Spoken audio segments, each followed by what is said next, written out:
ஸ்டாலின் தொடர்ந்து வெற்றிகளை குவித்த ஸ்டாலின் 26 தேர்தல் அப்போ எல்லாரையும் உள்ளே சேர்த்துக்கிட்டார், இன்க்ளூசிவாக இருந்தார். ஆனால் ஜெயலலிதா மரணத்துக்கு பிறகு தோல்வியை மட்டுமே சந்தித்த எடப்பாடி எல்லாரையும் வெளியில் அனுப்பிக்கிட்டு இருந்தார். இது என்ன அரசியல்?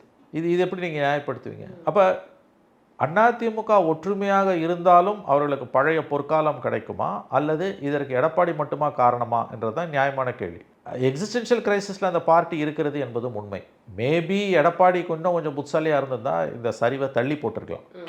கூட போஸ்ட்பாண்ட் தி இன்னெவிட்டபிள் ஒன். ஏன்னா ஓபிஎஸ் கடைசி வரைக்கும் வெயிட் பண்ணாருங்கிறத பார்க்க முடிஞ்சு. ஆமாம், இப்போ அவர் சேர்த்து தான் மட்டும் என்ன வந்திருக்க போகுது, அந்த கேள்வி வருது. இப்போ எஸ், கெஞ்சினார், மன்றாடினார், இறைஞ்சினார்.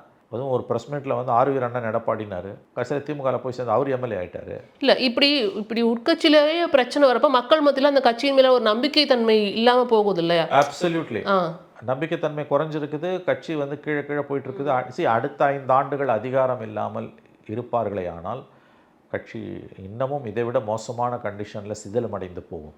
திமுகவை பார்த்தீங்கன்னா 13 ஆண்டுகள் பவர் இல்லாமல் இருந்திருக்காங்க, 10 ஆண்டுகள் இருந்திருக்காங்க. ஏடிஎம்கே அப்படி கிடையாது. எவ்ரி 5 இயர்ஸ் அதுக்கு பவர் வேணும். அப்படி இல்லைன்னா கட்சி சதரும் சின்னாபின்னமாகும். அதான் இப்போ நடந்துகிட்டு இருக்குது.